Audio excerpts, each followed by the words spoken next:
Dysfunctional vet. What we have here is we have our skidder. On the front here, we have a little foot that keeps this off the ground so you don't smash your fingers when you're lifting. When you set it down, it's held off the ground approximately 4 inches.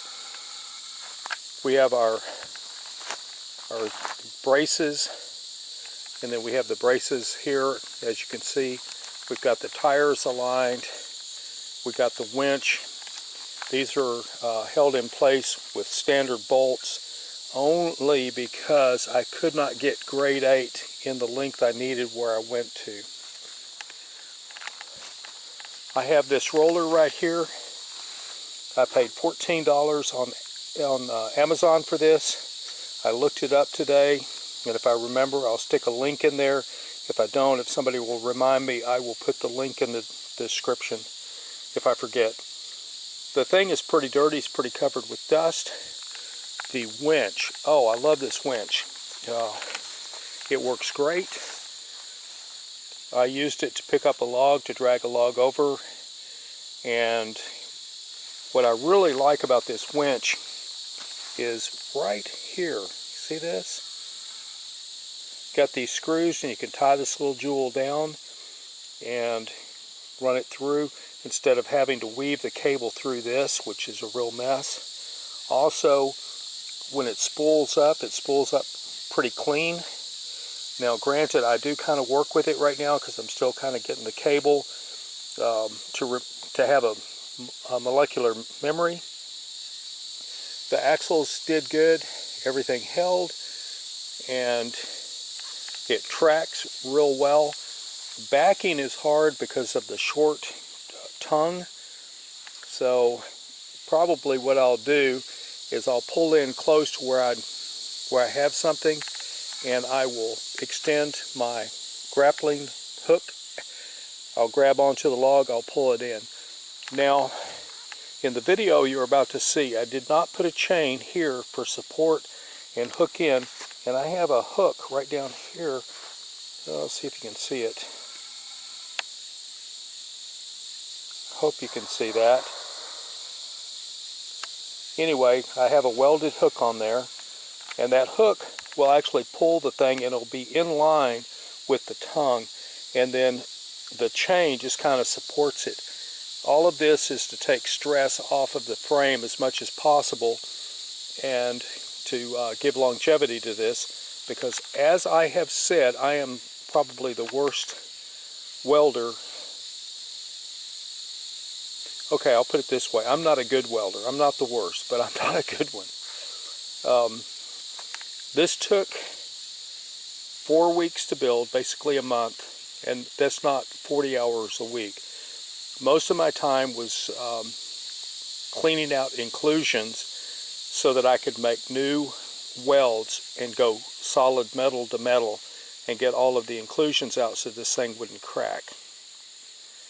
And I'm going to go ahead and put the video up now of the test, and I'm going to go ahead and sign off so you can see what's there.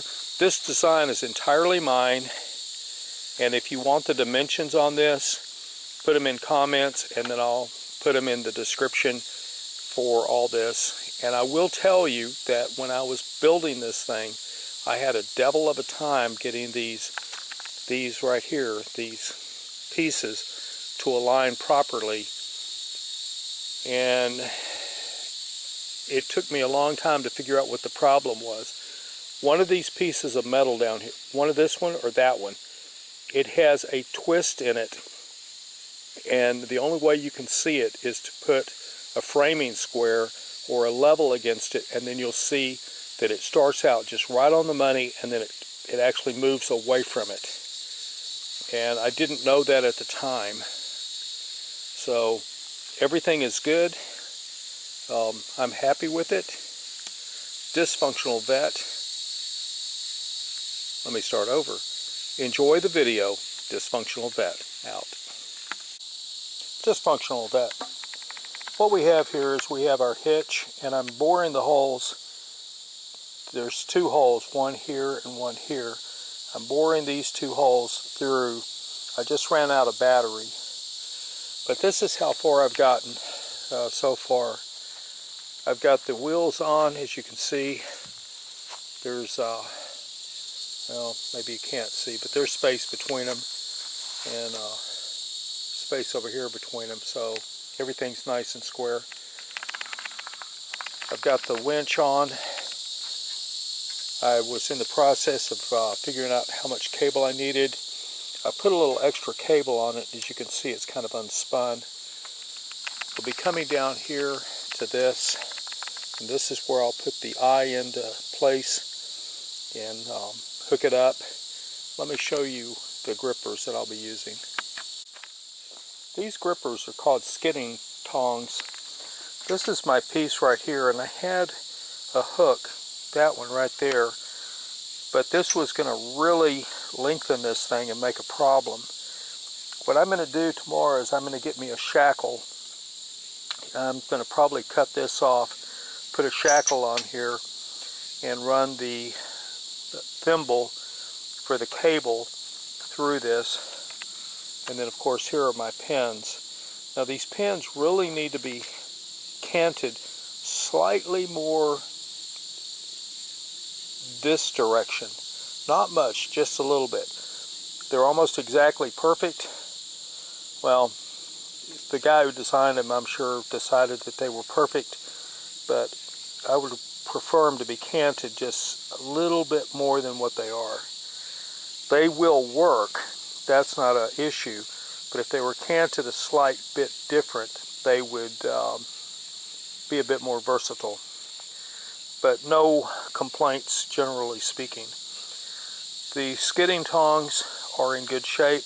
I do have a pair which are much, much longer, and I chose not to go with them because if I used them, they would be dragging the ground almost continuously. They're about 34 inches in length. And once you put your piece up here on the top, it wouldn't be good. So I should have this finished very shortly, and then I'll show you the completed thing with it in motion, hauling a log.